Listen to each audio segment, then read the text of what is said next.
Hello students, welcome to AKR classes. Today I am going to teach you class 12 very important topic called polymers. The poly indicates many numbers. Mers indicates units of organic molecules. Many number of organic molecules which are present together. Nothing but polymers. So molecules which are made up of nothing but macromolecules which are made up of many number of repeated units to form long chain high molecular weight compound. Long chain or branch chain high molecular compound is called as polymers, and the phenomenon is called as polymerization.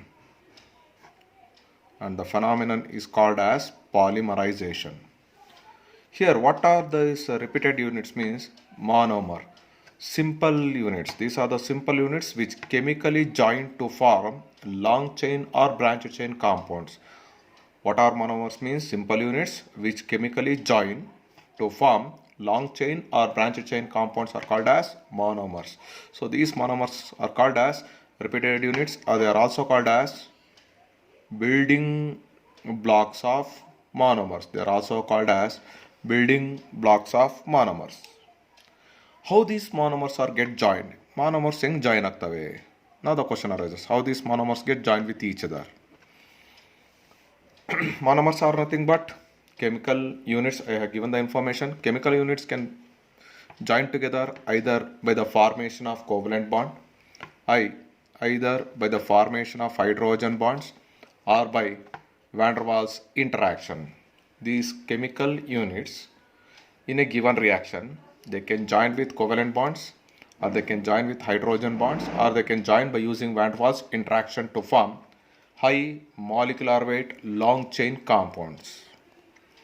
Coming to the next, classification of polymers. The polymers can be classified into 5 types. First one, based on the origin. Origin means mainly source. ಯಾವ ಸೋರ್ಸಿಂದ ನನಗೆ polymer ಸಿಗ್ತಿದೆ ಅಂತ ಹೇಳ್ಬಿಟ್ಟು, from which source we are getting the polymer. Second one, based on the structure. Arrangement, monomer units ಯಾವ ಥರ arrange ಆಗಿದೆ ಅದ್ರ structure ಮೇಲೆ ನಾವು ಪಾಲಿಮರ್ಸ್ನ ಕ್ಲಾಸಿಫೈ ಮಾಡ್ತೀವಿ. therefore based on structure. Third one, based upon monomer.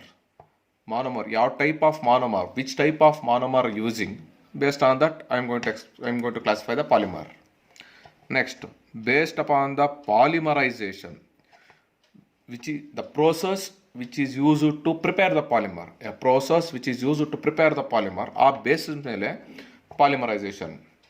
Next, based upon the molecular forces, the force of attraction which exists between two monomer units. A force of attraction which exists between two monomer units called as molecular forces.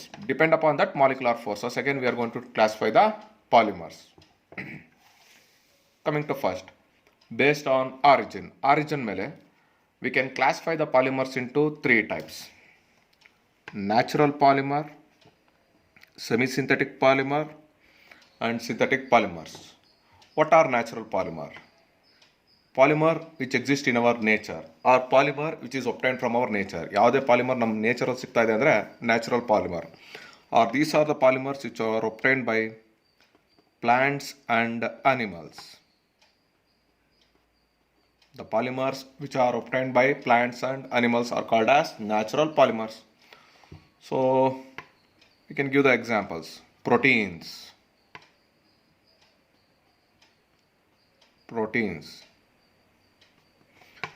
rubber which is obtained from latex tree, starch, cellulose, etc. These are the few examples for natural polymer.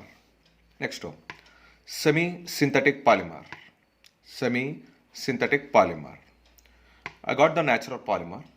This natural polymer, ನನಗೆ natural polymer ಸಿಕ್ಕಿದೆ. ಆ natural ಪಾಲಿಮರ್ನ I should have to change some physical and chemical properties. I need to change its physical and chemical property so that I can use in our daily life purpose. ಬಂದಿರೋ natural ಪಾಲಿಮರ್ನ ನಾನು ನನ್ನ ದಿನದ ಬಳಕೆಗಾಗಿ physical and chemical ಪ್ರಾಪರ್ಟೀಸಲ್ಲಿ change ಮಾಡ್ತೀನಿ. changing a little bit of physical and chemical properties of natural polymer by the addition of some chemical compounds. By the addition of some chemical compounds, it leads to a polymer called as semi-synthetic polymer, or simply they are also considered as. ಇದನ್ನು simple ಆಗಿ ಹೇಳ್ಬೋದು ಅಂದರೆ these are the derivatives.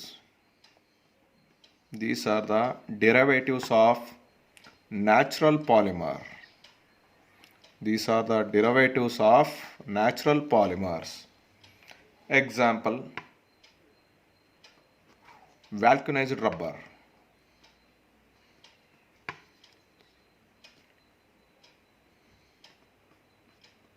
Vulcanized rubber, etc. Coming to synthetic polymers. Man-made polymer.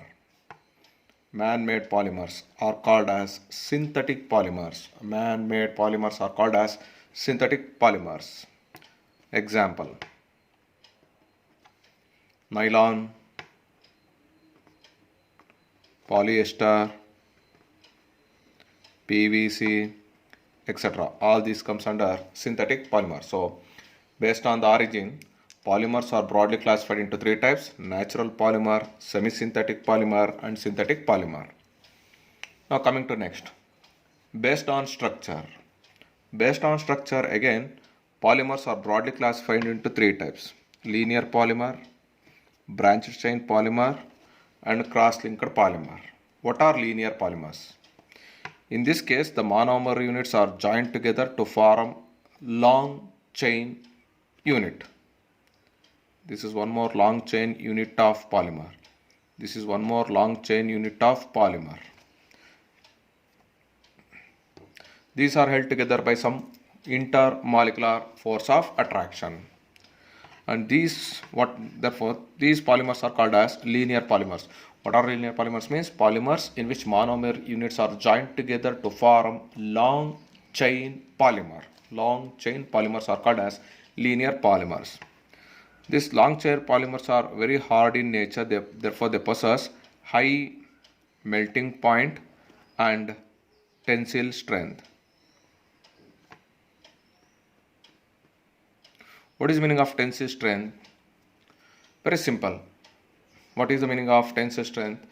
A material which cannot be changed. A material which cannot be, or a material which is resisted towards the elasticity. A material which is resist towards the elasticity is called as tensile strength. We can give some examples for this. High density polyethylene. Example is high density polyethylene. High density polyethylene. Next, coming to branched chain polymers. This is the polymeric chain of monomer unit, and this is one more polymeric chain of monomer units.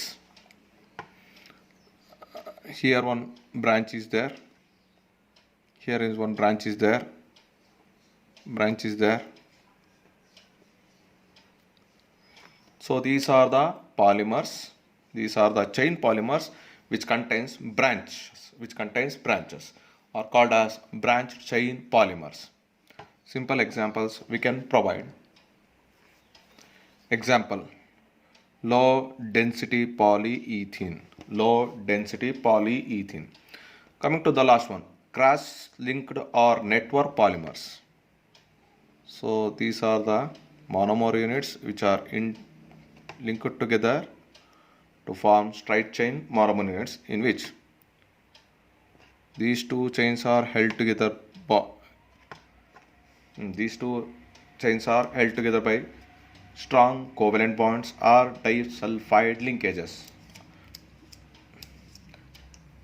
And this type of cross-linked polymers is obtained when the monomers are either bifunctional or trifunctional units.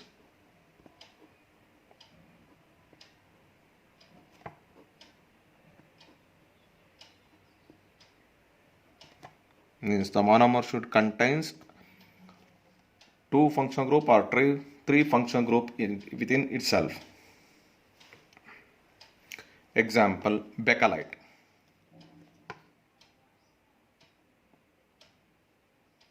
Bakelite is a suitable example for cross-linked polymers. Okay, note it down.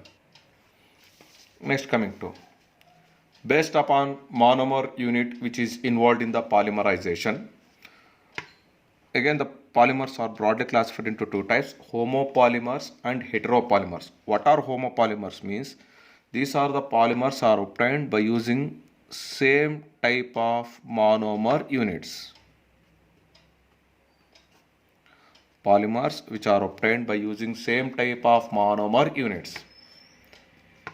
In this case, different type of monomer unit. Same type of monomer units. In this case, different types of monomer units. That's all. Example, polythene, many number of ethene molecules. Polypropene, many number of propene molecules. Nylon 6, etc. For this example, nylon 6,6, Buna S, Buna N, etc. So these are the simple examples for homopolymers as well as heteropolymers. Based on mode of polymerization, we will discuss later this one. Before that, we should have to discuss based on molecular forces. Based on molecular forces, again, polymers are broadly classified into four types. In that, first one is elastomers. What are elastomers? Very simple, rubber-like solids with elastic property. Rubber-like solid with elastic properties is called as elastomers. In this case, the monomer units in the chain are held together by weak intermolecular forces. In this case, the monomer units chain is held together by weak intermolecular forces. Therefore, whenever a force is applied on the polymer, it can be easily stretched.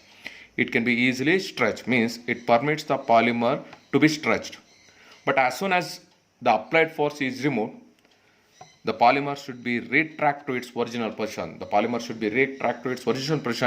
Because due to the presence of a few crosslinks, between the two polymeric chains. Example, Bonaeus, Bonayan, neoprene, etc. Next, coming to fibers. What are fibers? Thread forming solids with high tensile strength. Are called as fibers. Already given the information what is meant by tensile strength. Ability of a material to resist tearing or ability of a material to get expanding. Expansion does not take easily in case of the material which possesses high tensile strength. Here, in this case, the polymer chains are held together by strong hydrogen bonding. Therefore, they are closely packed in nature. Example, nylon 6,6, terline, etc. Put it down. Next, coming to thermoplastic polymers. What are thermoplastic polymers? Polymers chains which are held together by intermolecular forces, but they are in between elastomers and fibers. Means in this chain, the force of attraction which holds the chains together, that force of attraction exists between the elastomers as well as fibers. These polymers has got one unique property, that is they become soften on heating. As soon as I heated the polymer, they become soft, and on subjected to cooling, they becomes very hard. On heating, they become soft, and on subjected to cooling, they becomes hard. Therefore, they are considered as remoldable polymers. Examples, polythene, polystyrene, polyvinyl chloride, etc. Next, coming to thermosetting polymers. What are thermosetting polymers? Means polymers are cross-linked which on heating the polymers becomes very hard. These are the cross-linked polymers. These are the cross-linked polymers which are subjected to heating. They becomes very hard. They becomes very hard because of extensive cross bonding, extensive cross bonding between them, and they cannot be remolded. They cannot be remolded. Example: bakelite, urea formaldehyde, etc. Next, based on the mode of polymerization. Based on the mode of polymerization, again, polymerization can be classified into two types: addition polymerization and condensation polymerization. The first one, addition polymerization, or it is also called as chain growth polymerization, means number of units get increases when monomer is get converted into polymer. So what is meant by addition polymerization means, in this case, the polymers are obtained by the addition of monomers. In this case, the polymers are obtained by the addition of monomers without elimination of simple molecules like water and ammonia. Without elimination of simple molecules like water and ammonia. And here the monomer units are unsaturated. The monomer units are unsaturated compounds. And the monomer units are unsaturated compounds. For example, if you take CH2 double bond CH2, if n number of ethene molecules are subjected to addition polymerization, the addition polymerization takes place over the double bond, means the double bonded molecules are get converted into single bond. You get CH2, CH2, like this goes on continue. We get polyethene.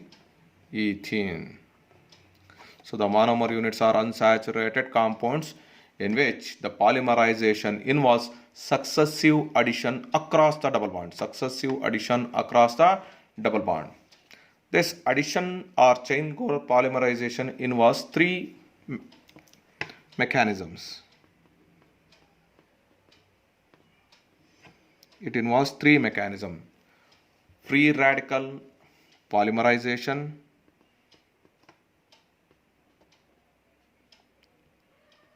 free radical addition polymerization, second one is cationic addition polymerization, and the last one is anionic addition polymerization. For the formation of addition polymerization, we got three mechanisms. The first one is free radical, the second one is cation, and third one is anion. Means free radical addition polymerization means here the free radical acts as the monomer unit. In case of cationic addition polymerization, cation used as monomer unit, and in this case anion is used as monomer unit. First we'll deal with free radical polymerization. In case of free radical polymerization, I taught in this first year PUC concept, free radical mechanism involves three steps: chain initiation, chain propagation, and chain termination. Chain initiation, chain propagation, and chain termination. Chain initiation, formation of free radical for the polymerization process. For the initiation, we are going to use a chemical compound called as benzoyl peroxide. When the benzoyl peroxide is exposed to diffused sunlight, it undergoes homolytic fission. At this bond, it undergoes homolytic fission or homolytic cleavage. Cleavage of bond takes place, so that it involved in the formation of free radical. Again here it undergoes homolytic fission, so to form phenyl free radical plus CO2 to form phenyl free radical. The obtained phenyl free radical. Now this is a phenyl free radical. Is untreated with the monomer unit like CH2 double bond CH2. Here this bond contains two electrons. So one electron will come here, another electron will move, and this electron will attack to this carbon atom to form a covalent bond. We get this one C6H5 CH2 single bond CH2. So in chain initiation, generation of free radical is formed. Generation of free radical is possible. Generation of free radical is possible. Here you can observe this phenyl group, as soon as the phenyl group attacks the monomer unit, sigma bond electrons will be like that only, but the electrons which are present in the pi bond undergo homolytic fission reaction to form the or to generate the free radical. In chain propagation step, the obtained free radical again reacts with some more molecules of alkenes, to form one more free radical which contains more number of carbon atoms in the chain, So here one electron will be one electron, this electron will come here and this electron will move to here. This electron attacks this carbon atom to form this one. Again, it combines with n number of alkene molecules, CH2 double bond CH2, to form the compound like this: PH, CH2, CH2, N, CH2, CH2, free radical. Means we get a bigger free radical. A bigger free radical is obtained. So this process is called as chain propagation step. Last one, chain termination step. For the termination of long chain free radical, these free radicals combines with each other to form polythene. So this is the mechanism involved in chain growth polymerization. Please note it down. Coming to the anionic mechanism, it is not applicable for your PUC part, but it is applicable for your KSET part. In anionic mechanism, I will teach you cationic polymerization of in addition polymerization. Cationic polymerization is initiated by the acids such as sulfuric acid, hydrofluoric acid, or boron trifluoride. Especially hydrogen fluoride and boron trifluoride acts as Lewis acids also. Especially boron trifluoride, not hydrogen fluoride, sorry. Boron trifluoride acts as a Lewis acid. In cationic polymerization, for the initiation of chain, we are going to use these three acids. Whenever the sulfuric acid undergo decomposition, it involved in the formation of H plus and HSO4 minus ion. Like that, on hydrogen fluoride undergo decomposition, it forms H plus and F minus ion. When boron trifluoride are treated with water, it involved in the formation of H plus ion plus boron trifluoride OH minus ion. So this H plus ion is responsible for chain initiation. How? The H plus ion obtained from acid,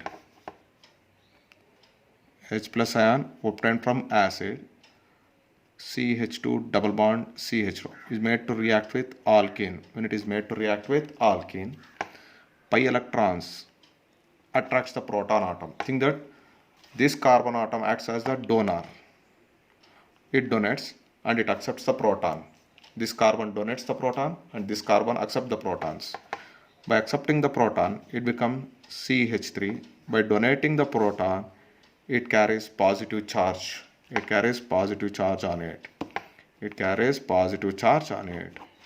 this, free radical, this H plus ion is responsible for the generation of carbocation.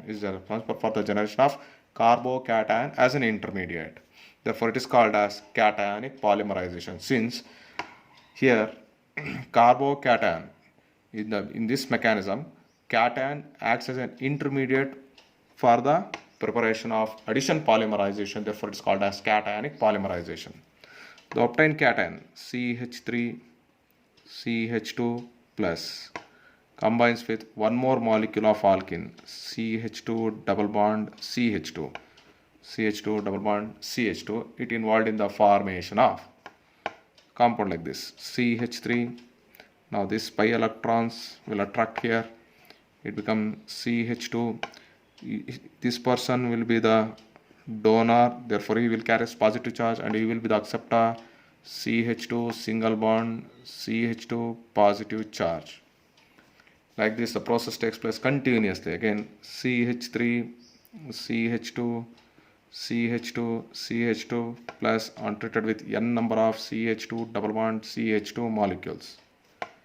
We get CH3 CH2 CH2 CH2 n number of times CH2 CH2 positive. So we get carbocations are the intermediates. Carbocations are the intermediate. And finally in chain termination,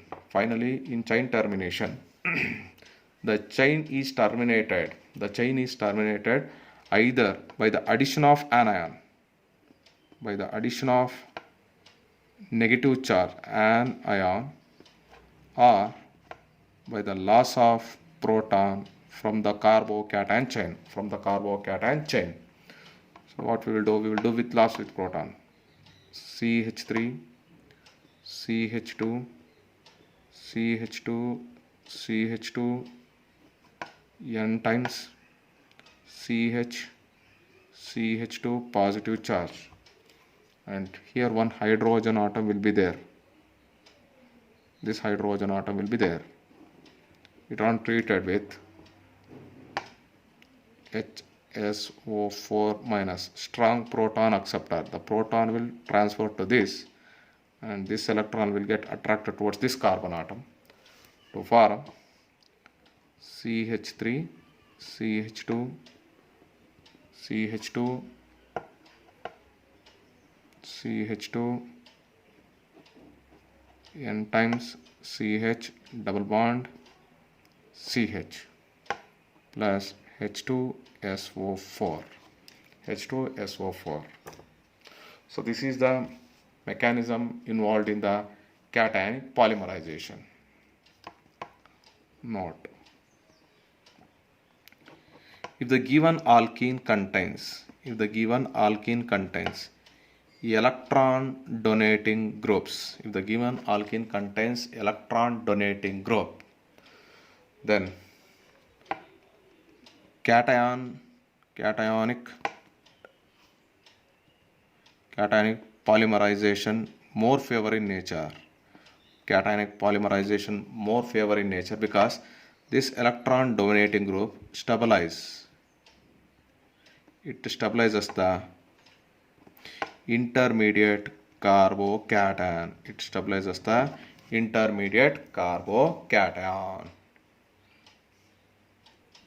Coming to next, very important, preparations of some addition polymers. In the first one is polythene, or it is also called as polyolefins.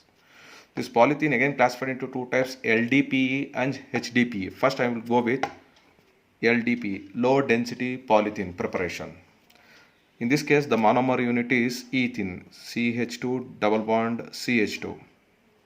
The monomer unit is ethene.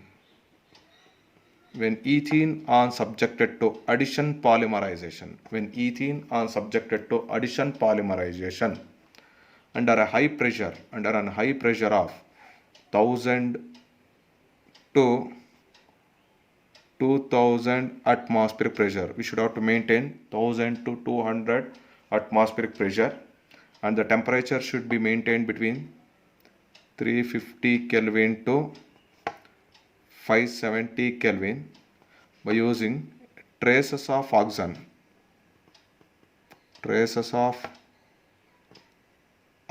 or peroxides. Which acts as initiators.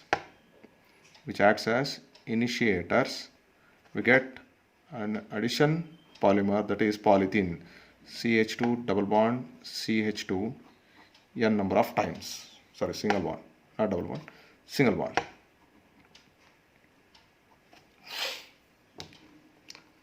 So when ethene is subjected to heating at this temperature and pressure, they undergo addition polymerization to form low density polyethene. Low density polyethene.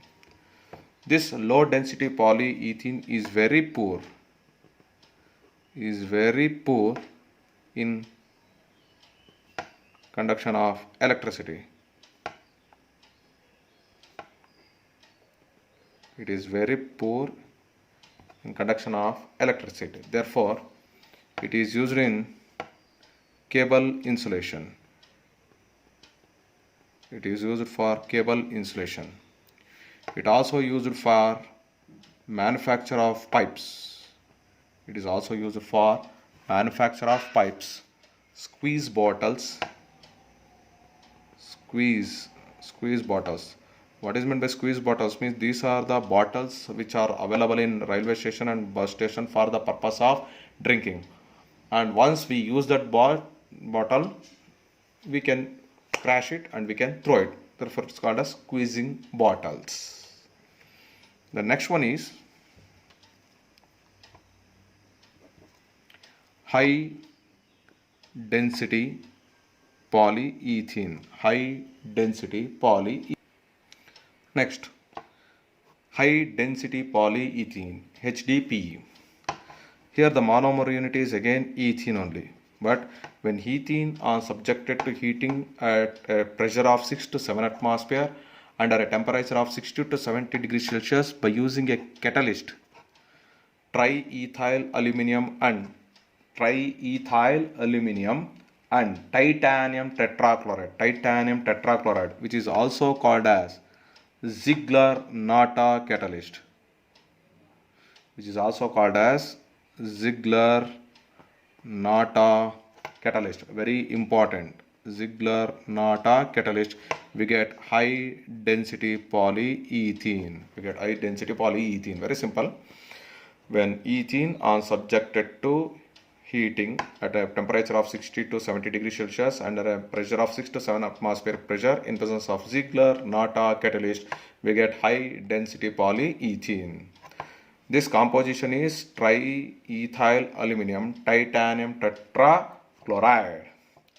These are very harder than LDPE. These polymers are very harder than low density polymers. Therefore, they are used in the manufacture of buckets, dustbins, bottles, etc. Coming to next, polytetrafluoroethene, which is also called as Teflon. I think you know Teflon.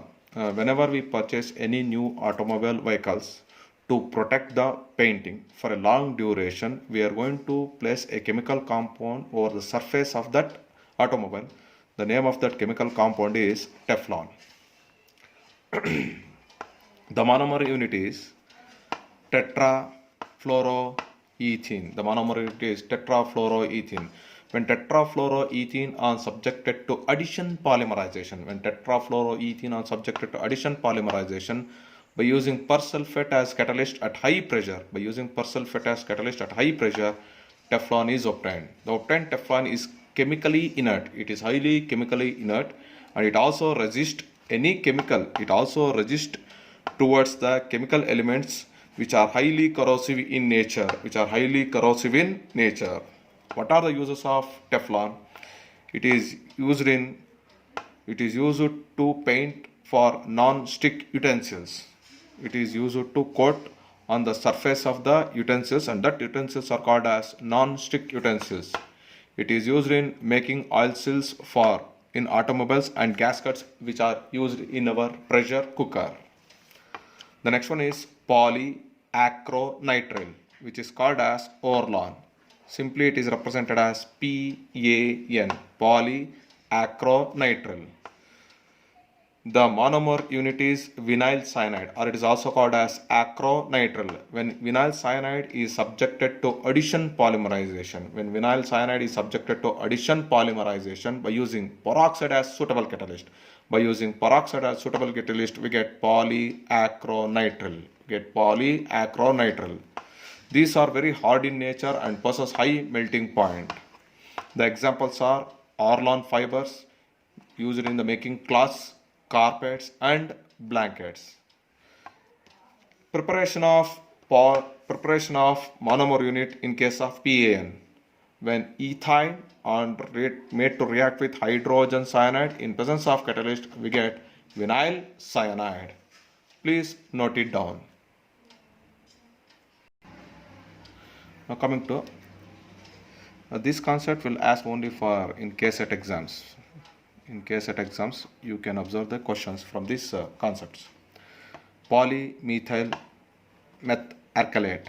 Polymethyl methalkylate. PMMA. It is also an addition polymer. The monomer unit is methyl methalkylate. Methyl methalkylate on subjected to addition polymerization, we get the poly PMMA.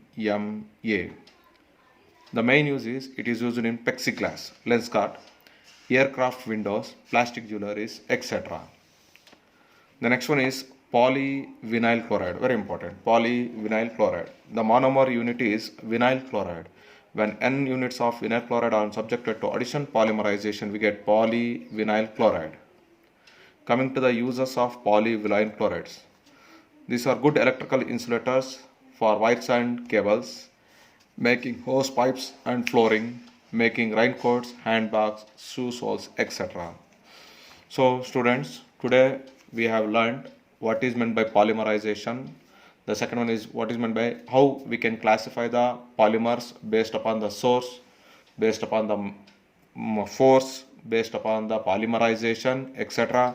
And I also taught few example based, and we also learned what is meant by addition polymerization, what is the mechanism involved in addition polymerization, and I also given simple example based on addition polymerization. In next class, we will deal with condensation polymerization. Hope you have been understood properly. Thank you.